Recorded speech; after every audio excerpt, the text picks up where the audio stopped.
Ini adalah pelajaran juga bagi kita.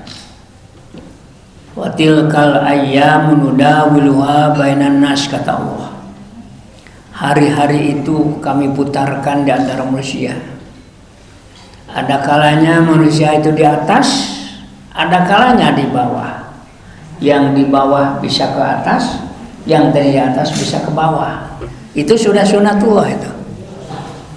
Seperti contoh di sini, Rasulullah punya seekor unta betina yang mempunyai keterampilan, kecepatan luar biasa. Tetapi ternyata suatu ketika ada seorang badui yang memiliki unta lebih muda, bisa melampaui kecepatan kudanya Nabi yang bernama Adba.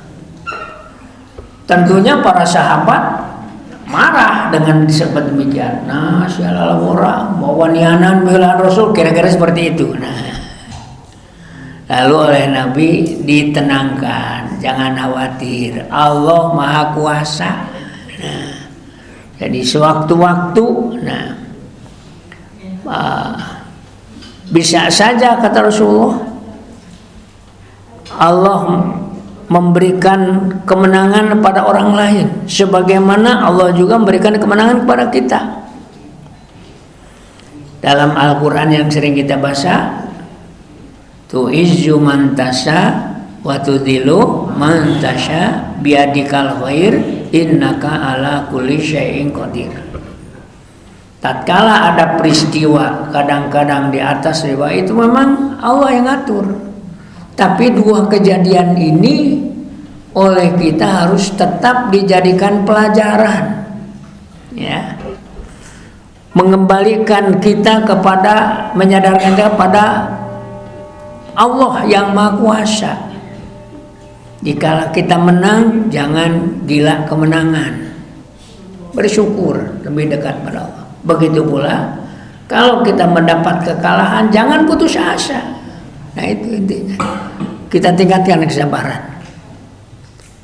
Nah, inilah pelajaran yang sangat berharga. Kita tidak boleh menjadi sombong karena sesuatu.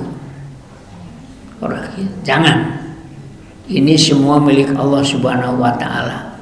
Nah, jadi ini pelajaran sangat luas, adalah menjadi hak Allah, mengangkat sesuatu di dunia ini, dan pada akhirnya adalah haknya juga untuk menjatuhkannya. Seperti dalam ayat, tu'izzu man tasha wa tudhillu man tasha, tu'til mulka man tasha wa tanzilul mulka mimman tasha, wallahu ala kulli syai'in qadir. Pegang itu.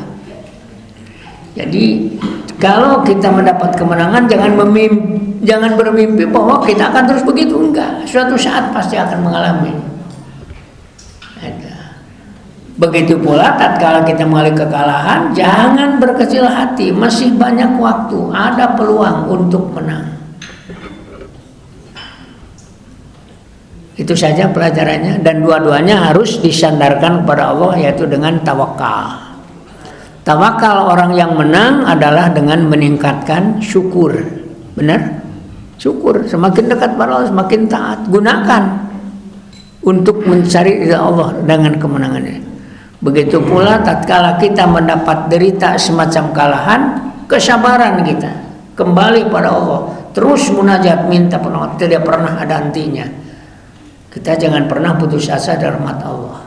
Saya sudah mengatakan kemarin, syukur hidup ini, dalam hidup ini sukses dan sabar.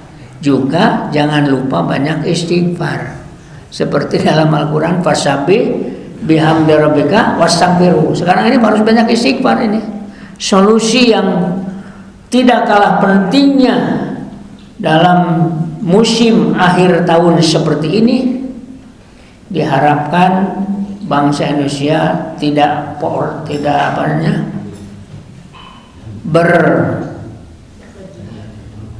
berpoya-poya di akhir tahun.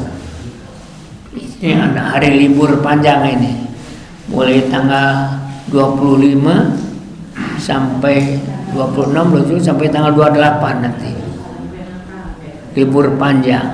Jangan terlena, lebih baik banyak istighfar. Makanya kalau kita di akhir tahun mengadakan renungan untuk muhasabah dan muraqabah, bagus sekali itu. Situasi sekarang ini sangat meminta Allah pada kita untuk menyadarkan diri. Hanya Allah yang berkuasa. Ayo kita munajat pada Allah. Dengan segala usaha yang mampu kita laksanakan, jangan lupa minta pertolongan Allah. Kalau Allah tidak mengizinkan, bantuan tidak akan sampai. Benar atau betul itu? Benar ini. Saya ngeri itu. Masjid dikepung dengan kayu-kayu gelondongan, Pak. Kalau diangkat oleh manusia tidak akan selesai 2 minggu itu. Misal menggunakan tenaga manusia manual, malah geus 2 minggu Pak ku jelema 10 jam ya, 20 jam ya. Susahnya untuk mengangkat itu karena seperti dianyam itu kayunya, Pak. Kayak dibetot negara Hesia itu kan, ngangkatnya susah. Papaliut mah. Bari kayu nanti anu baradak teh geuning, Pak. Kemarin sudah ada yang dimanfaatkan. Alhamdulillah cerdas masih kita punya. Ini tanda tidak putus asa.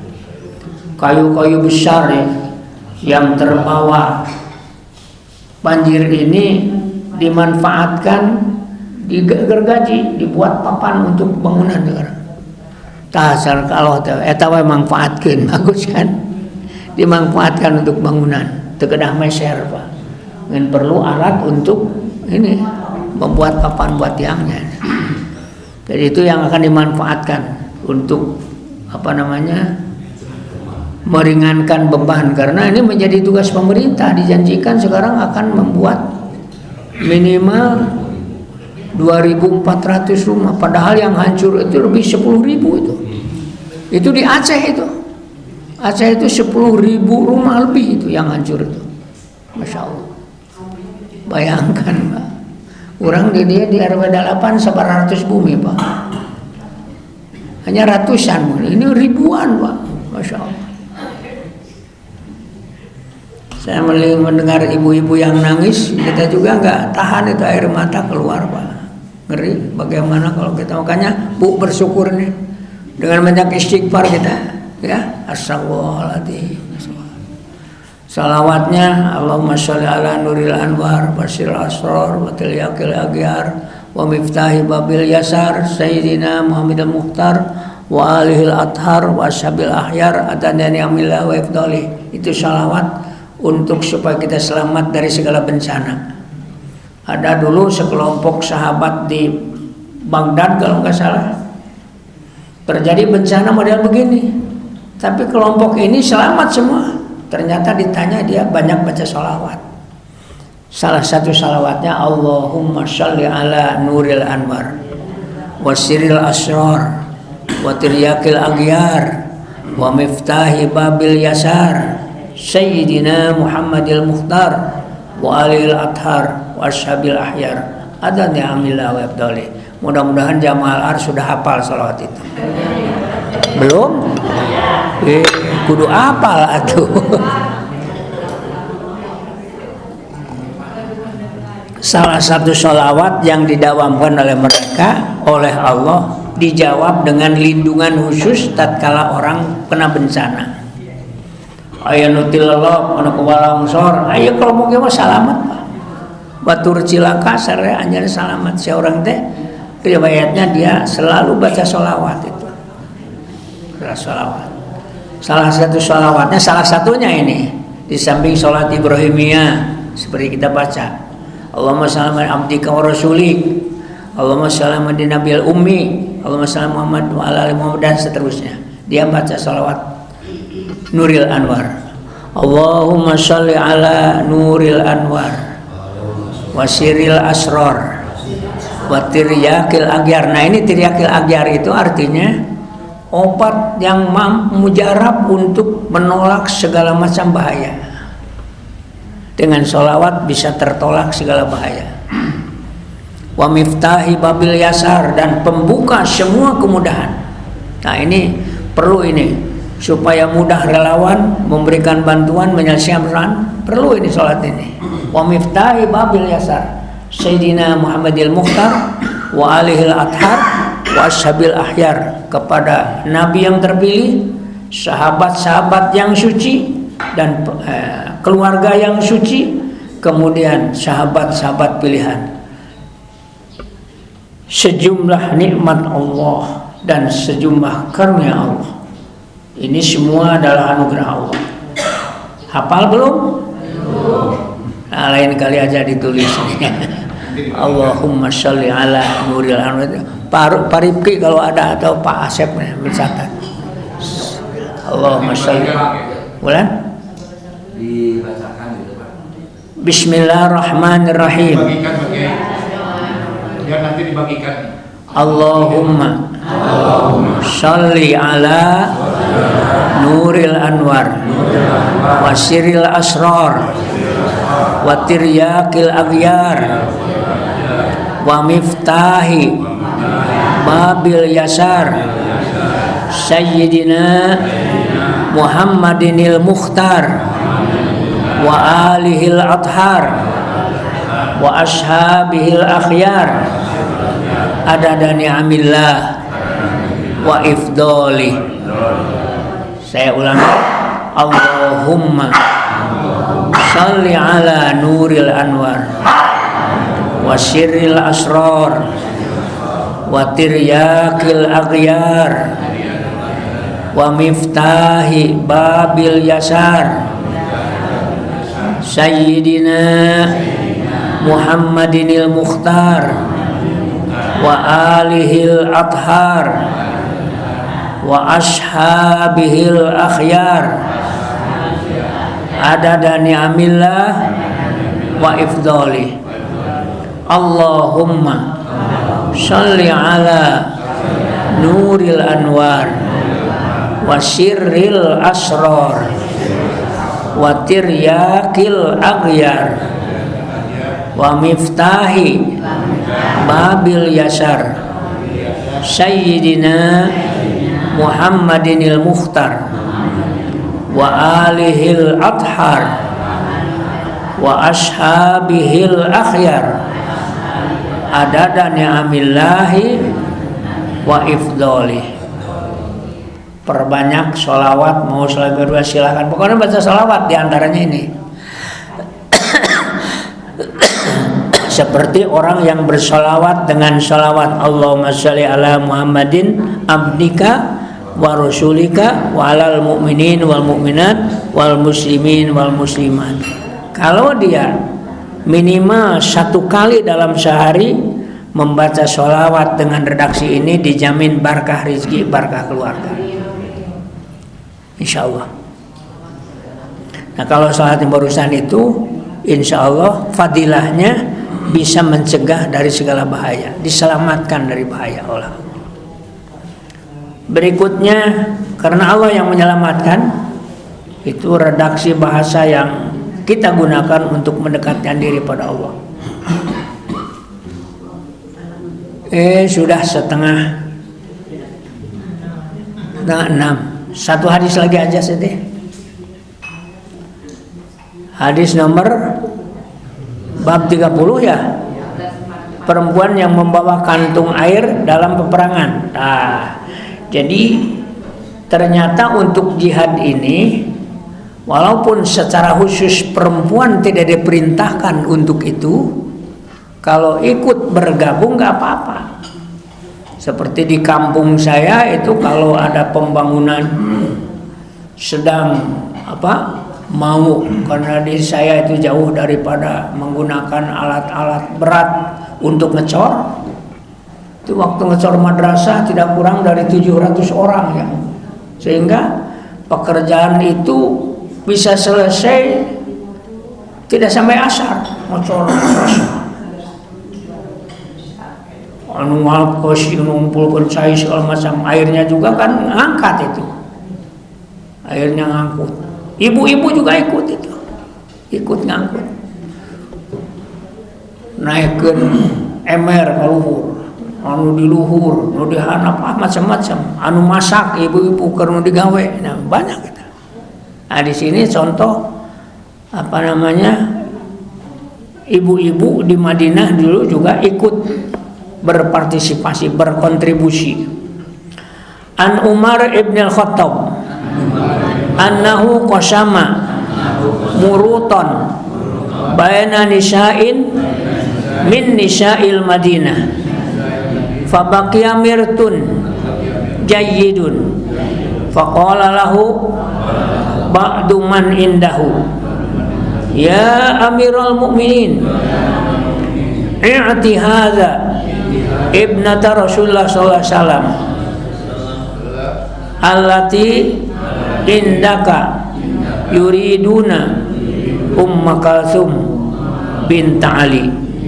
Faqala Umar Ummu Salitin ahaqqu wa Ummu Salitin min nisa'il ansor mimman baya'a Rasulullah sallallahu alaihi wasallam. Qala Umar fa innaha kanat tazfiru lana al-qirba yauma Uhud. Aduh. Siapa yang mau baca? Pak Dedi silakan. Hadis nomor 1244.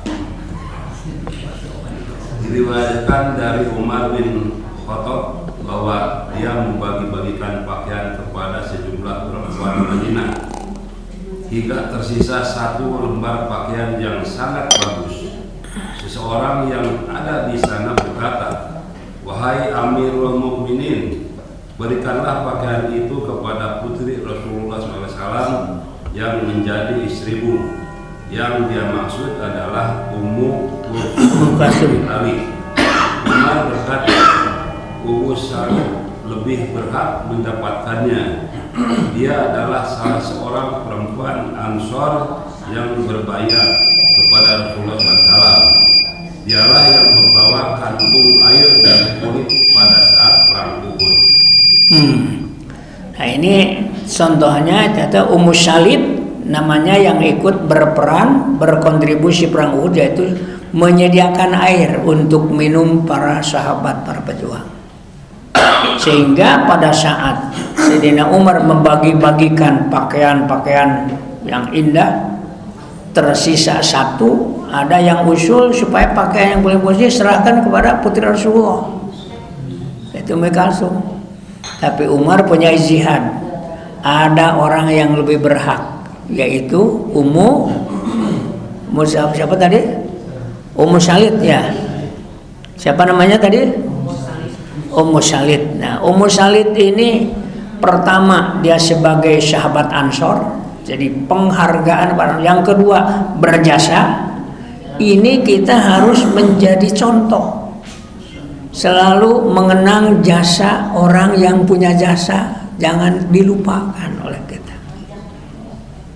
Ya, sahabat Ansor punya keistimewaan karena kehebatannya menolong sahabat Muhajirin. Yang kedua, dia ikut berperan pada perang Uhud, jasanya besar. Jadi ini contoh bagaimana kita memberi penghargaan kepada orang yang berjasa, itu intinya. Paham? Di orang mungkin ada orang berjasa, berikan penghargaan itu atas jasanya. Jangan lupa itu, ya. Dia yang boleh berhak di sini. Jadi jangan salah alamat, jangan salah sasaran.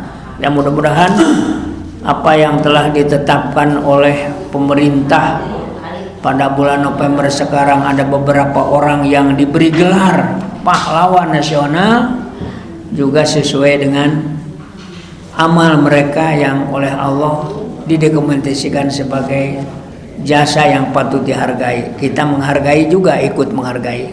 Harus menghargai orang berjasa ini. Itu contoh dari Umar bin Khattab. Baik, sampai di sini dulu pengajian kita. Mudah-mudahan Allah selalu menyertai kita dengan segala pertolongan dan rahmatnya, karena keselamatan kita sangat tergantung pada rahmat Allah, baik dunia maupun di akhirat. Tuh kan? Makanya kita katakan Allahumma maghfiratuka awsumdunubina wa rahmatuka arja indana min amalina. Terima kasih pada seluruh jamaah atas kebersamaannya. Sampai jumpa pada kesempatan lain. Mohon maaf dari segala khilaf. Semoga Allah memberikan balasan berlipat ganda sampai ilmu yang bermanfaat, yang tidak boleh berhenti. Kita terus minta hidayah bimbingan selamanya ini. Jangan putus dari rahmat Allah. Itu yang paling penting. Terima kasih. Jazakumullahu khairan. Al-afu minkum Allahumma fiqil aqarik. Subhanakallahumma Rabbana wa bihamdik asyhadu la ilaha illa anta astaghfiruka wa atubu ilaik. Walhamdulillahi rabbil alamin. Wassalamualaikum warahmatullahi wabarakatuh.